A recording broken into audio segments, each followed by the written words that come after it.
اما خوب گوش میکنن، میفهمن که مادر زهرا آمده برای عباس اکرام میکنن.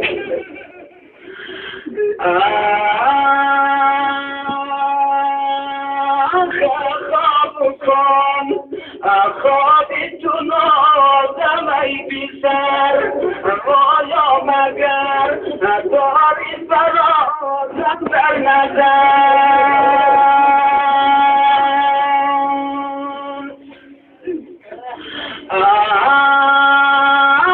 خواب کن آخر چرا رنجیده ای، بایا صدا آیی از آتش بشنیده ای، بایا صدا آیی از آتش بشنیده ای.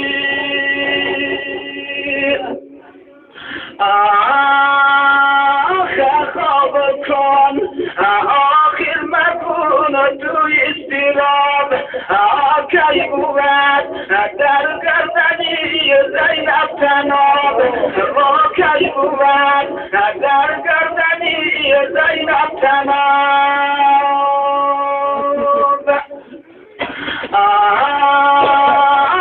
خواب کن آخر مکن آهو خورش، کی بود گل مشکی خوش که دبداش، کی بود گل مشکی خوش که دبداش. اما زهرا یک جمله دیگر میگه که صدای مرزمین هم بداده بلند بشه. خواب کن آخر مرا نوری دعای، واقعی امید بیروزی آخری حسین، واقعی امید بیروزی آخری حسین.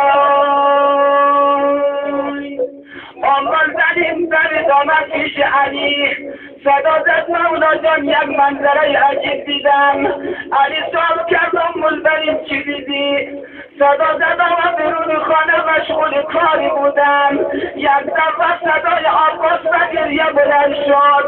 رفتم پشت دروازه، یک کسی آمده بود برای عباس ذکر خواب میخوان، ولی یادی از کربلا و حسین میکرد. من فهمیدم که قضایایی بودن. علی یک دفعه دستها را بلند کرد، صدا زد البنین بیا نگاه کن. البنین از بین انگشتان علی نگاه میکنه، میبینه یک زهرا به نظرش میآید. خیمه های برپا شده، یک جوان پیش خیمه ها دست سوار شده، یک دختر نازدانه مشک به دست دارد. علی صدا زد آی البنین، اما زهرای کربلایه و خیمه های حسین منه. اما جوان از شده عباس تویه، اما دختر نازدانه حسینه از عباس جواب میخواد. این روز گذشت، عباس به سن 7 سالگی رسید. یک روز علی و عباس حسنین نشسته بود.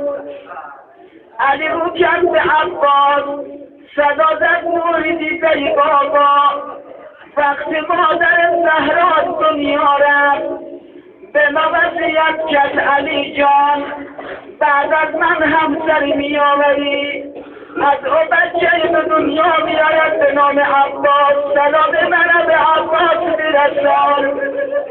بگو جان مادر من دستور رو فراموش نکردم، اما وقتی بین در و دیوار قرار گرفتم به یاد تو بودم، اما وقتی پرویم شکسته شد به یاد تو بودم. یک دفعه چشمه‌های عباس مانند کاسه خون به جوش آمد. صدا زد بابا چی میگی؟ مگر مادرم زهرا شهید از دنیا رفته؟ آره جان بابا مادر زهرا شهید از دنیا رفته. صدا کرد بابا جان علی مگر تو هم زنده نبودی؟ حسنه شما زنده نبودی؟ علی صدا کرد نوری دیگه ای بابا در تو بودی چی میکردی؟ صدا زد به خدا قسم اگر من بودی دشمن را مانند کرباس پاره میکردم. علی فرمود جان بابا مادرت زهرا به تو وصیت کرده، روز عاشورا دست از یاری حسین بر نداری.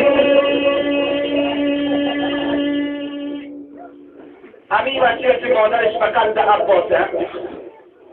وقتی که آمد سرزمین کربلا روز 9 محرم شیمر اماننامه آورد برای عباس و برادرانش.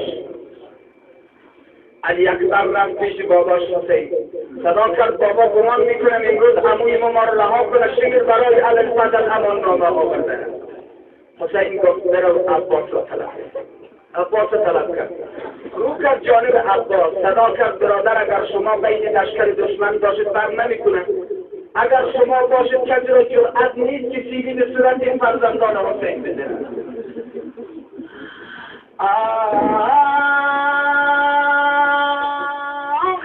ای برادر گرسوبا آشی بر یزید راه دیوان ما کی زند این مردمان آتش بگین در خیمگان.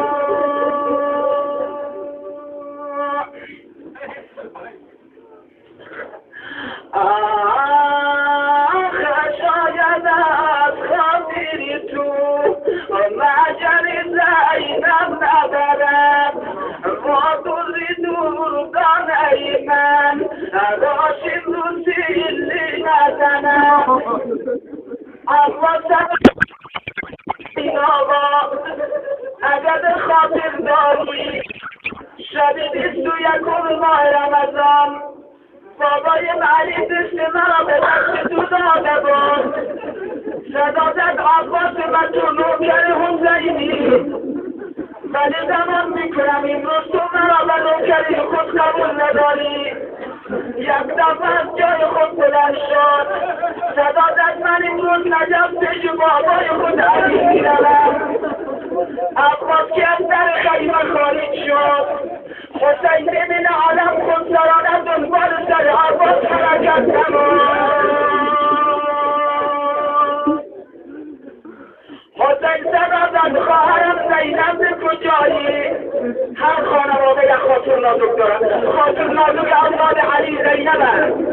صدا زد زینبم برو عباس دور بگیر. زینب دنبال سر عباس حرکت میکنه. استفاین کدنم دنبال سر زینب است. صبر کن صاحب علم زینب دیدان بال آمده با حضور خاطر پیش تو با جمعیت بال آمده با حضور خاطر پیش تو با جمعیت بال آمده.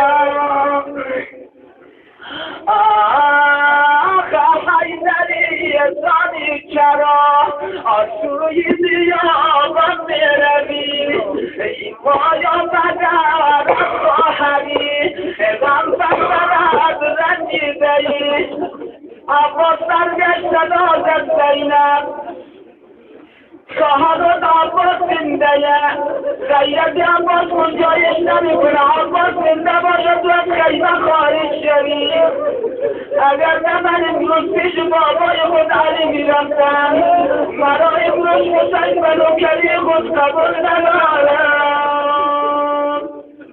شیول و شین اسما بیدا شین اسما بیدا